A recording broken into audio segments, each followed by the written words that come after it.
Faisons le point maintenant sur ce qu'on a vu sur la digestion avec les différents processus et notamment les processus enzymatiques qui mettent en jeu des protéines. On va voir ce que c'est qu'une protéine et les différentes structures qui la composent, ainsi que son lien avec le support de l'information génétique, l'ADN.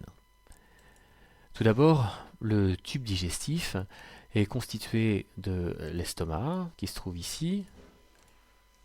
Hop, il est coincé. Il faut que j'en prenne un autre. Il ne veut pas.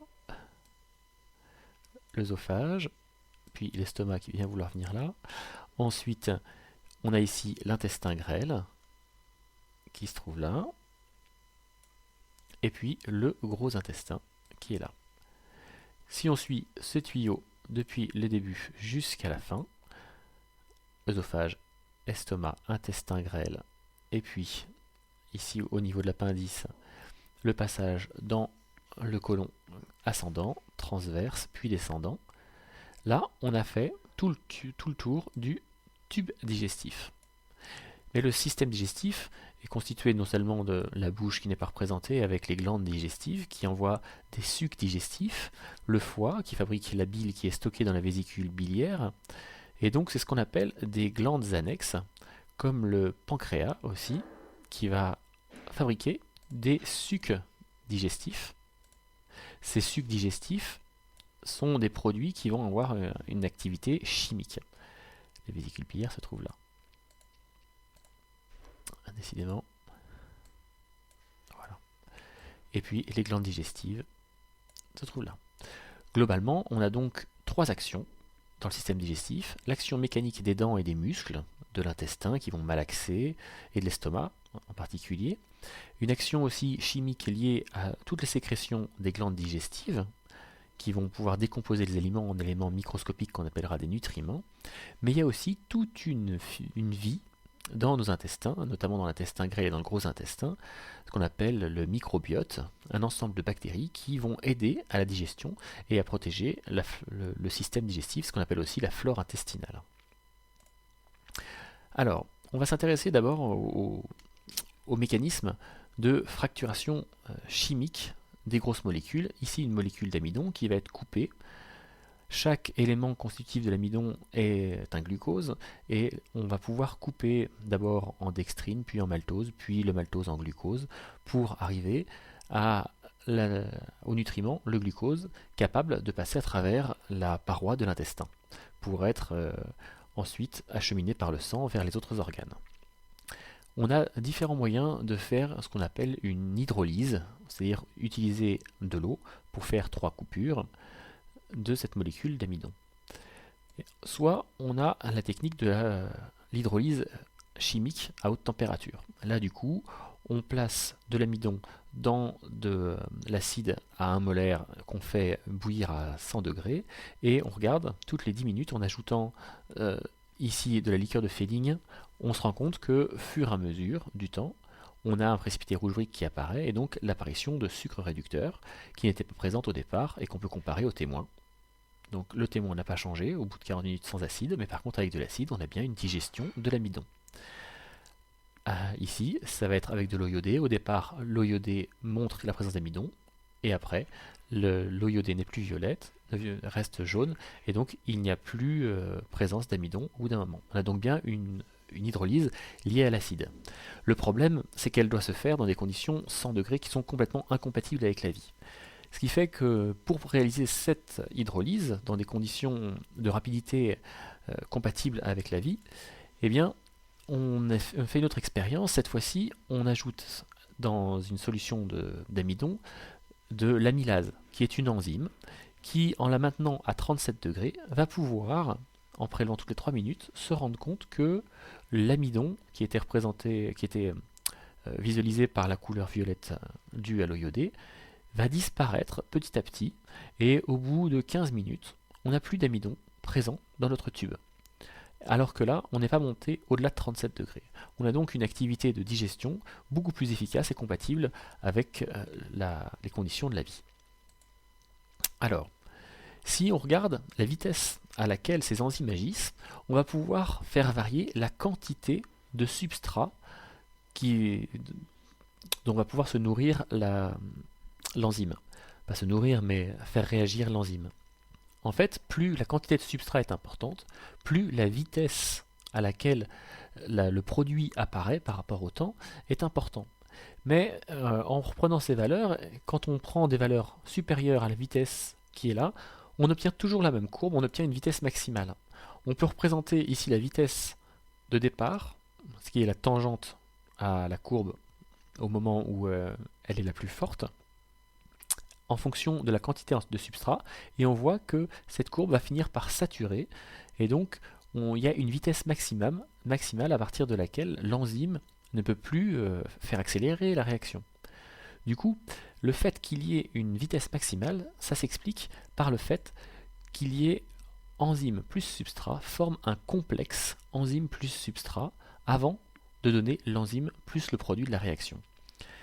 Cette formation de complexe enzyme-substrat prend un certain temps.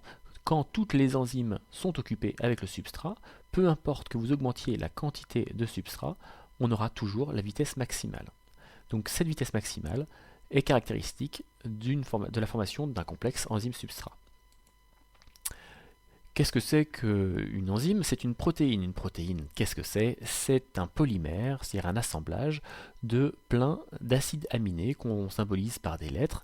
Il y a 20 acides aminés différents et selon l'ordre dans lequel on va mettre ces acides aminés, on va obtenir des protéines aux compétences, aux fonctions et aux formes différentes. Voici ce que c'est qu'un acide aminé. C'est d'abord un carbone central asymétrique qui lie d'un côté une fonction amine avec une fonction carboxylique, acide carboxylique. Il reste une liaison avec un hydrogène et une liaison vers un radical.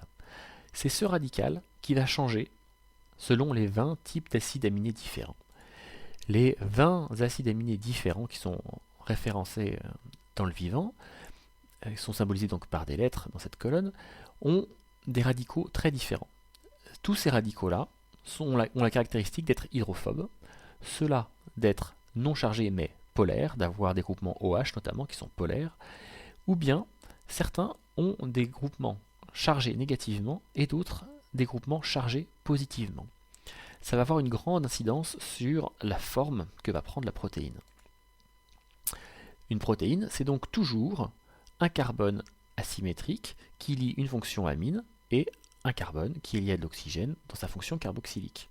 Puis un autre acide aminé avec un azote, un carbone asymétrique et un carbone carboxylique, etc., etc. Et donc on va avoir de part et d'autre dans cette chaîne les carrés qui symbolisent les radicaux. Un radical, un autre, un autre, un autre, un autre. Et selon les types de radicaux, les interactions qui vont s'établir entre eux et les rotations qui peuvent s'établir entre deux atomes de carbone successifs et entre l'atome de carbone et l'atome d'azote qui fait partie d'un acide aminé, eh bien on va avoir des rotations particulières. Si ici par exemple j'ai trois groupements hydrophobes, que j'ai symbolisé en vert, avec ici plutôt un groupement polaire comme c'est représenté ici, là un groupement positif et là un groupement négatif, eh bien je vais avoir des interactions complètement différentes que si j'inverse ces deux acides aminés là par exemple. Du coup, selon la nature des radicaux, on va avoir des structures secondaires qui vont s'établir, c'est-à-dire des interactions entre chaînes, soit au sein de la même chaîne comme l'hélice alpha, elle s'enroule sur elle-même avec un rythme régulier, et des interactions qui stabilisent cette hélice, ou bien deux chaînes l'une en face l'autre, ou la même en antisens, vont pouvoir interagir. Les deux structures secondaires qu'on connaît, c'est le feuillet bêta et l'hélice alpha. Dans une protéine, tout n'est pas en feuillet bêta ou en hélice alpha, mais certaines zones sont particulières et permettent de construire ce qu'on appelle une forme en 3 dimensions ou une structure tertiaire. L'ordre dans lequel étaient mis les acides aminés constituait la structure primaire, les structures en feuillet bêta ou en hélice alpha constituent les structures secondaires, et leur forme globalement en 3 dimensions avec des liaisons entre structures secondaires qui ne sont pas forcément définies, constitue la structure tertiaire et la forme finale de la protéine. En quoi la forme finale de la protéine est intéressante? Eh bien, c'est qu'il y a forcément interaction lors de la formation du complexe entre l'enzyme et son substrat. Donc, une complémentarité de forme va va forcément être lié avec une complémentarité de fonction. Si la forme n'est pas complémentaire, l'action sera perturbée. Du coup, ce que ça donne sur un exemple de modélisation d'enzyme, ici une enzyme avec une logette qu'on appelle le site actif, dans lequel va venir se loger le substrat. L'enzyme va alors pouvoir catalyser la réaction et couper le substrat en deux, par exemple, si c'est une hydrolyse comme c'est indiqué ici, et pouvoir accélérer la réaction. Après, on se demande d'où vient cette structure en 3 dimensions. Qu'est-ce qui va définir la séquence primaire, qui va définir certaines structures secondaires, qui vont s'assembler entre elles pour former la structure tertiaire et donc la forme complémentaire au substrat. Eh bien, lorsqu'on regarde la molécule d'ADN et qu'on lui fait subir des mutations, ici on a une tryptophane synthétase, c'est une enzyme de bactéries, une Escherichia coli. Si à chaque fois qu'on a une mutation le long de l'ADN, on se rend compte qu'on a un changement d'acide aminé. Ici, la tyrosine devient une cystéine, la leucine devient une arginine, etc., etc. Les mutations sur l'ADN entraînent des modifications de la séquence primaire des protéines. Si on modifie la séquence primaire, les interactions entre les acides aminés vont changer, les structures secondaires vont être perturbées, annulées ou recréées au contraire, et du coup la structure tertiaire, la forme de la protéine va changer, changeant ainsi la forme de son site actif ou les acides aminés actifs dans le site actif qui vont catalyser la réaction, et donc l'enzyme deviendra complètement inactive. Comment est-ce que la séquence des nucléotides qui constituent l'ADN peuvent agir? Bien, ça, c'est ce qu'on verra en terminale, mais il faut qu'on s'intéresse à la structure de cette molécule d'ADN. Une molécule d'ADN, c'est un polymère avec un phosphate, ici un sucre, le désoxyribose, et une base azotée. Les bases azotées, il y en a 4, la thymine, l'adénine, la cytosine et la guanine, qui vont déterminer le type de nucléotide, puisque ces zones-là sont tout le temps semblables. Ce qui va déterminer le type du nucléotide, c'est la base azotée qu'il fixe. Du coup, on parle de séquence de nucléotides ou de séquence de base azotée. L'ADN est formé de 2 brins en sens antiparallèle, c'est-à-dire qu'il y en a un qui est orienté du haut vers le bas, de son 5' vers son 3', et l'autre en sens inverse, du 5' vers le 3'. On a donc 2 brins qui sont complémentaires. Un T s'associe toujours avec un A avec un T, un C avec un G, et un G avec un C. Du coup, ce qu'il faut retenir pour nous, c'est la structure du nucléotide avec le phosphate, le sucre, le désoxyribose, et ici la base azotée qui peut varier sur 4 types qui déterminera adénine, guanine, cytosine et thymine. Voilà ce qu'on avait à retenir sur les enzymes.